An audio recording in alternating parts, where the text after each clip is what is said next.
Mga lods, tingnan nyo naman ang nangyari sa laing. Ito na lang ang natira. Ay, grabe. Thank you. Ano? Sarap. Nagtubliche pa ng kanin, no? Bante, siyempre. Lutong ano yan, Bicolano. Laing. Sarap nga eh. Wala pang kate. Walang kati, no? Bakit ang iba, may kati ba nyo pag nagluluto? Masakit sa kalamuna. Morning mga lods, ayan. Ito yung ating putahe ngayon. Dito sa morning mga lods, ganda ng sikat ng umaga ngayon, no? Good morning mga lods. Ayan, aga, no? Aga kong harvestin yung gabi para may gulay natin at may tinda sa ating munting kanti. Kasi no, napakalago na, ang dami na.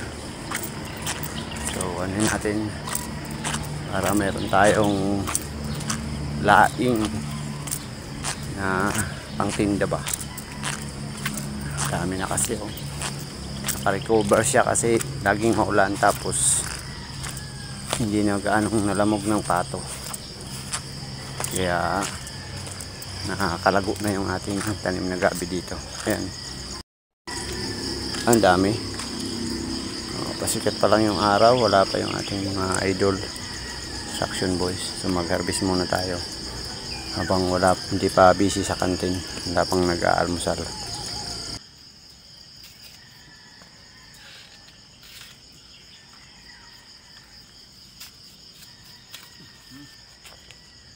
Gabi.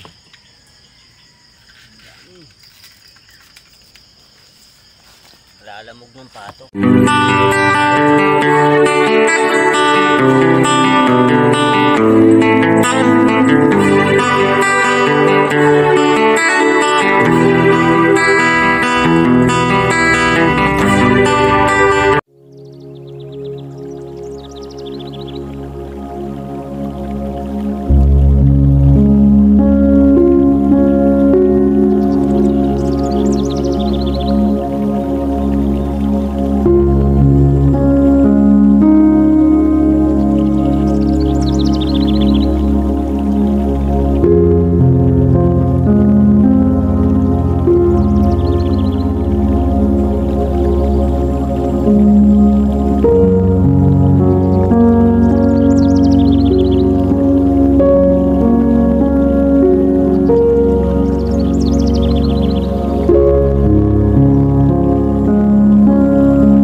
So, ayan mga lods, good morning.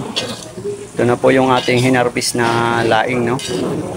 Atin na pong lulutuin ngayon para sa pang-ulam ng ating mga idol, katulad friends na mga construction. So, palagay lang ng konting tubig.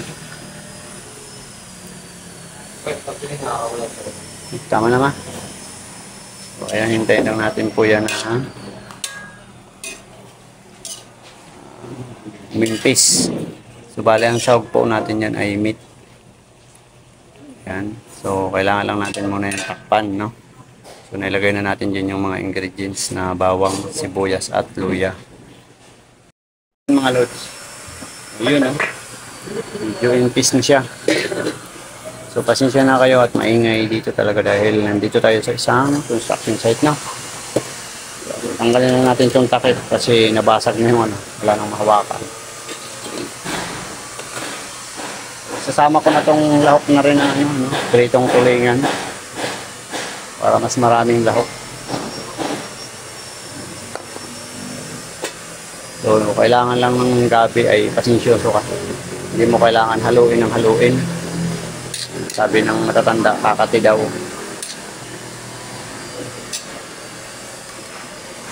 So sa susunod na video po ipapakita ko sa inyo kung ito ay luto na. So ayan mga lods, kita nyo naman, no? Yan. Ilalagay na natin yung pangunang gata. Yun. Grabe. Yan na po mga lods.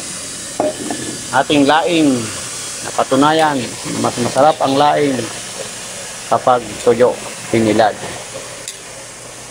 Oh,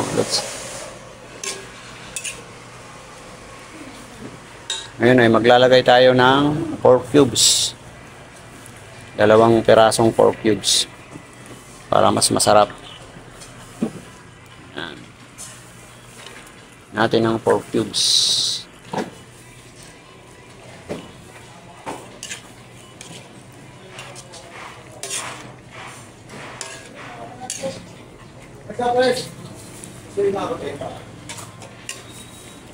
Yan.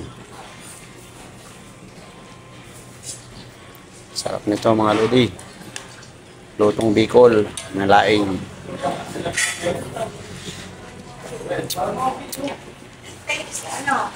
Oh. Wow, sarap na mga lodso. Ito na, bango. Bango. Pakabango.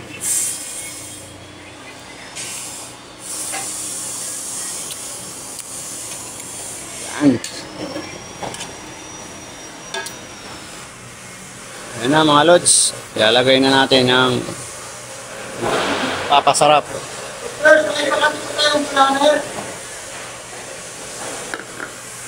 Yan o, mga lods o. Bango-bango na ang ating laing kulano.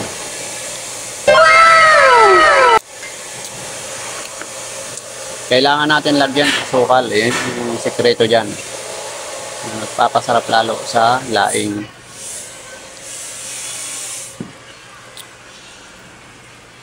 Diba?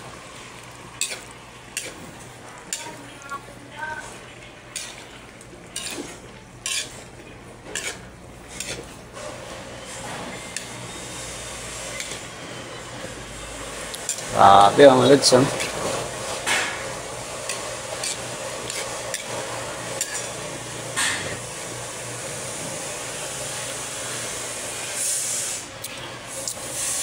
Yun, saktong-sakto. Yan. Okay. Ayan mga lods, tapos na tayo magluto ng laing.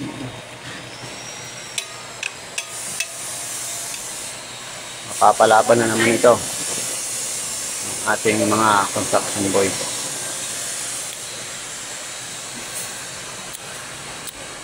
Sarap. Oro anghang. Ayan nga mga lods. Tapos na tayo magluto ng ating special na putahe ng Bicolano. Yung laing. Ayan mga lods. Ito na po yan. Tapos na po tayo magluto. Pwede na natin i-serve sa mga construction boys. Sa halagang 30 pesos ng gulay. Walang lugi. At napakasarap. So yan muli, thank you so much. God bless po sa inyo lahat. Mga lods, tingnan nyo naman ang nangyari sa laing. Ito na lang ang natira. Ay grabe. Thank you. Ano? Okay. Sarap. Nagtubliche pa ng kanin, no? Bante, siyempre. Lutong ano yan, Bicolano, laing. Sarap nga eh. Wala pang kate. Walang kati, no? Bakit ang iba may kati ba niya pag nagluluto? Masakit sa lalamunan.